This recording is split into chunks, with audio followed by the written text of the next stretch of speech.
కానీ కానీ ఇప్పుడు మీరు అట్లా చెప్తా ఉన్నారు కానీ నల్గొండకే ఇద్దరికి రాబోతా ఉంది మంత్రి పదవి అని చెప్తా ఉన్నారు. ఎందుకంటే రెడ్డి సామాజిక వర్గంకి ఇద్దరికి ఇవ్వబోతా ఉన్నారు, ఒక బీసీకి ఒక ఎస్సీకి ఇవ్వబోతా ఉన్నారు అనేది మైనారిటీకి మొత్తం 5 భర్తీ చేయబోతున్నటువంటి చర్చ జరుగుతుంది. మరి నల్గొండలో ఎట్లా చూస్తారు? నల్గొండలో ఒక బీసీకి అక్కడ స్థానం లేదు, ఒక ఎస్టీకి స్థానం లేదు, ఒక ఎస్సీ కూడా స్థానం లేదు, రెడ్ల ఎక్కువ మంత్రులు అయిపోతా ఉన్నారు. అది పార్టీకి రాను రాను పెద్ద అగనిస్ట్గా వ్యతిరేకత తయారైంది. చెప్తున్నా, ఉన్న వాస్తవాలు చెప్తున్నా. ఒకటే జిల్లాకు అన్ని మంత్రి పదవులు. మొన్న చూసినావు కదా, ఎమ్మెల్సీలు 3 నల్గొండకు సంబంధించిన ఇప్పటికీ అది చరిత్ర జరుగుతుంది. ఇక్కడ మైదాన ప్రాంతంలో ఎవరు లేరు కదా. మైదాన ప్రాంతంలో ఒక ఎమ్మెల్సీ లేడు, ఒక ఎమ్మెల్యే లేడు. ఎప్పుడు వీళ్ళకి రిజర్వేషన్ రాదు.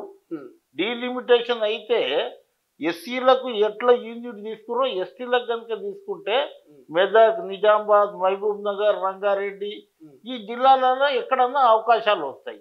కానీ ఇప్పుడు ఏమైందంటే, ఇప్పుడు మన ఎమ్మెల్సీ సిపిఐ నల్గొండకే ఇచ్చింది, మన అద్దంకి దయాకర్ నల్గొండ తుంగతుర్తే, తర్వాత శంకర్ నాయక్ నల్గొండ మిర్యాలు కూడా ఇట్లా 3కి ఇవ్వడం జరిగింది. కానీ పార్టీ ఆలోచన చేసి ఆ రోజు రాహుల్ గాంధీ చెప్పిన రాయపూర్ డిక్లరేషన్లో ఒకటే టికెట్ ఇస్తాం ఒక కుటుంబానికి అన్నారు. కానీ ఇప్పుడు రాజగోపాల్ రెడ్డి కూడా మంత్రివర్గంలో అడుగు పెట్టబోతున్నట్టు ఆల్రెడీ వెంకటరెడ్డి ఉన్నాడు, అక్కడ ఉత్తమ్ కుమార్ రెడ్డి ఉన్నాడు, రెడ్డి సామాజిక వర్గం. ఇది ఎట్లా చూస్తారు? అంటే వెనుకబడిన సామాజిక వర్గాల కంటే ఉన్నత స్థాయి సామాజిక వర్గాలకు ఎక్కువ ప్రిఫరెన్స్ ఇస్తుంది కాంగ్రెస్ అనుకోవచ్చా? తప్పకుండా అనుకుంటారు కదా. కింది స్థాయి సామాజిక వర్గం ఏమనుకుంటుంది అంటే, మాకు అన్యాయం జరిగింది కదా, మాకు అన్యాయం జరుగుతుంది కదా. జనరల్ పబ్లిక్ ఏమనుకుంటారు? పార్టీకి సంబంధం లేని వాళ్ళు గిట్ట ఏమనుకుంటారు? కాంగ్రెస్ పార్టీ ఒక నల్గొండకి సంబంధమా, లేకుంటే ఒక ఖమ్మంకే సంబంధమా, ఈ 2 జిల్లాలకేనా? సత్యమూలు మేము ఓటేసిన వాళ్ళం ఎక్కడ పోవాలి అనేది అందరు జనరల్ కార్యకర్త అనుకుంటారు కదా. అందు గురించే ఆచితూచి మీ మీద ఒత్తిడి ఉండవచ్చు గాక, అది కొంత ఆలోచన చేసి ఇది చేస్తే బాగుంటుంది.